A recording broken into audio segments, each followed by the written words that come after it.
kena lekot lah adik ha. Apa tak? Pernah boleh tak? Dik, pakau menantu. Kalau kita suka agama meh. Baju dalam lah. Alah bang, biasa dia baju pamotor. Punya ke pungo? Dik, Dik. Oh, makan gore. Mau kah? Kau nang cik kamu. Kok mana? Kan ampunan. Ana mampu je coro no. Maga. Kalau lagi awak nak jadi tadi ya no lagu. Bukan pakai nak makan no. Ana lo ku mitanya daruk no. Kepu darut. Untuk kawin ke ro. Nyahu nak maga. Pak kau ingkut. Pak ya ne nah. Tawanya kau mesen ke apa nang ke? Dah ipak ne oi. Ha. Ipak mengapak ne ni. Alah dah jangan kamu mentang ya. Jangan mau dia beli je. Nak kulan dia. Nak pulang? Nah. Nah, Pada dapat apa pulang? U deh. Pada apa pulang? Dua apa? Ha, dapat u. Ya. Ya.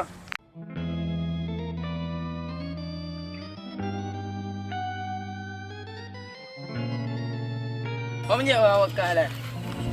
Rencana menjual lampu. Lah kan mati Honda Trogonan. Ada cewek di dalam belangnya mno. Lupa jika. Fikir cewek betul-betul. Honda si Bray. Macam-macam 60. Alah macam Honda kat pupa ni. Alah. Nampak. Ya. Nampu Honda. Honda boleh dijual ke beli baru. Yang kalau Honda, kamu nak ke kuang-kuang tahu dia lah. Nah. Nah lah. Nah kalau mesti kuang-kuang tahu dia ah.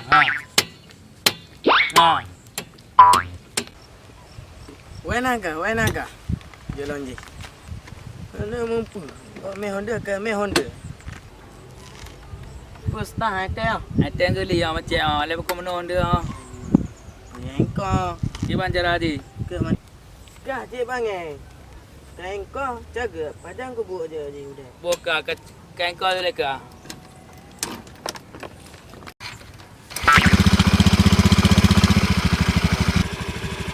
Janganlah kau dek brang. Dik budak kau sendiri.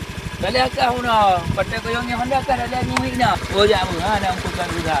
Rai. Ya.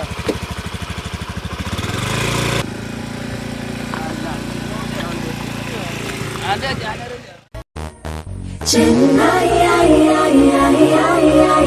Chennai Express.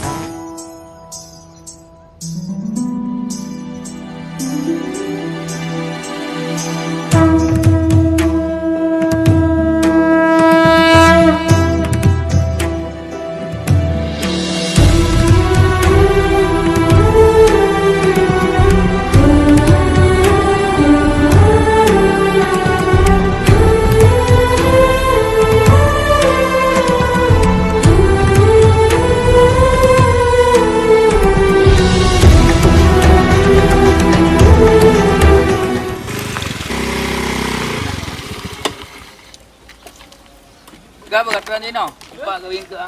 Kena. Yang empat kemari ya. Yang dekat apa? Ada gak tapi gig kahwin ke? Tegak, nanti kam talih okey ana.